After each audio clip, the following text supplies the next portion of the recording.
Welcome to this morning's international news. Let's hear the headlines first. Global airlines estimated losses due to coronavirus raised to 314 billion, says IATA. UK pregnant nurse dies from coronavirus, baby well after delivery. In South Korea vote, virus delivers landslide win to governing party. Iran vessels come dangerously close to American military ships, says US military. Bezos and Zuckerberg join White House phone calls on reopening US economy. And Trump's name to be on stimulus checks going to Americans, says Washington Post. These were the headlines. Let's jump into the details news now. Estimated global airline losses from the coronavirus pandemic have climbed to 314 billion, 20% more than previously forecast, owing to the severity to the economic downturn and a slower than previously expected reopening of international routes. The latest forecast from the International Air Transport Association (IATA) is up from the 252 billion figure given on March 24 and represents a 55% drop in 2020 passenger revenue compared with last year. Traffic measured in revenue passenger kilometers is forecast to be 48% down this year, compared with the previously forecast 38% decline. Industry body IATA said at a weekly online news conference on Tuesday. The recovery should be slower and the crisis deeper than we expected even 1 month ago, Director General Alexander D. Juniak told Reuters TV in an online interview. The pandemic has brought air travel to a virtual standstill, with many airline flights grounded and no visibility on when travel restrictions will be eased.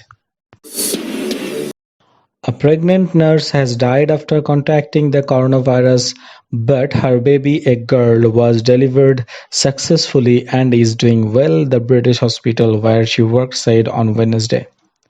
Mary Agasvi Angiopong, 28, who had worked as a nurse on a general ward at Luton and Dunstable University Hospital to the north of London, died on Sunday.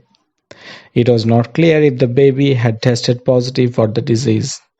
The Bedford Hospital's NHS Foundation Trust said that Ms. Angoponi tested positive on April 5 and was admitted to the hospital she worked at on April 7th.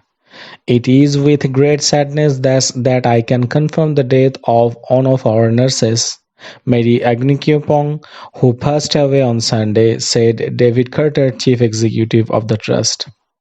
Mary worked here for 5 years and was a highly valued and loved member of our team. A fantastic nurse and a great example of what we stand for in this trust. Our thoughts and deepest condolences are with Mary's family and friends at this sad time.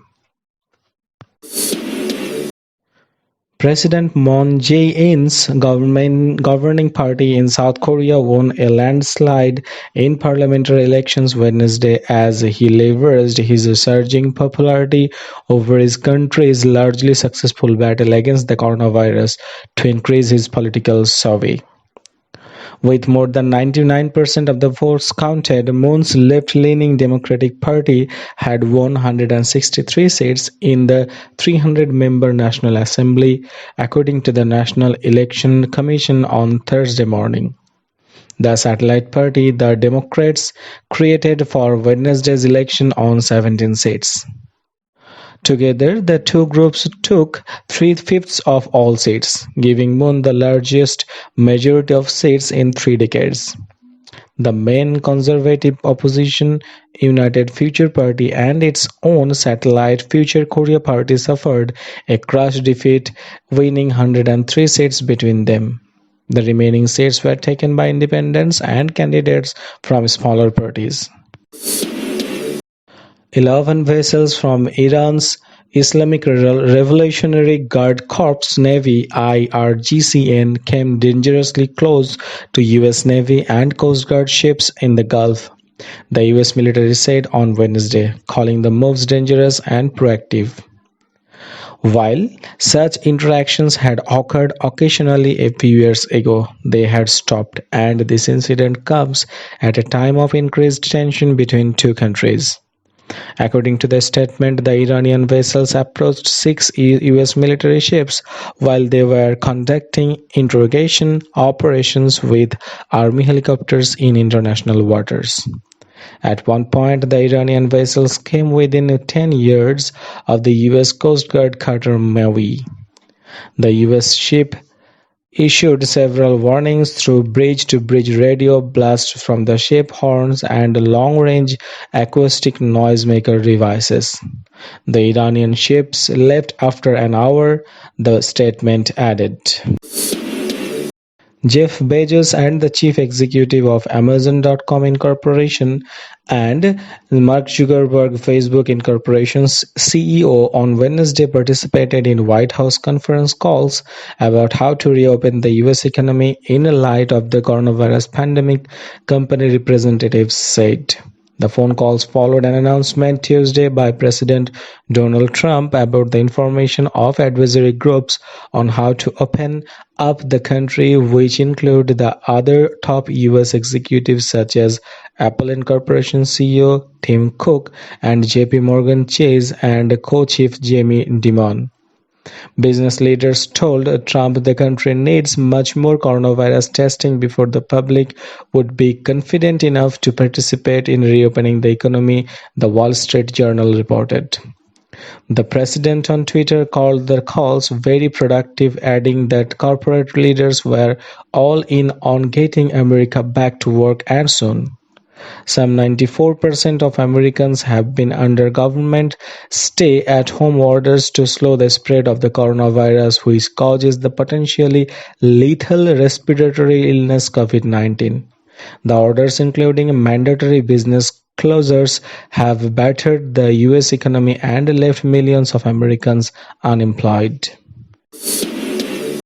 The US Treasury Department has ordered President Donald Trump's name to be printed on checks the Internal Revenue Service is planning to send to tens of millions of Americans, a decision that will slow their delivery by several days, the Washington Post reported on Tuesday.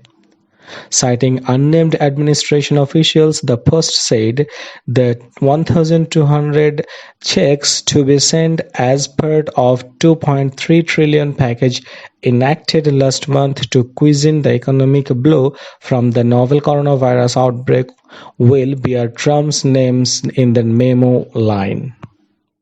Below, a line that reads economic impact payment. The White House and the Treasury Department did not immediately respond to the writer's request for comment.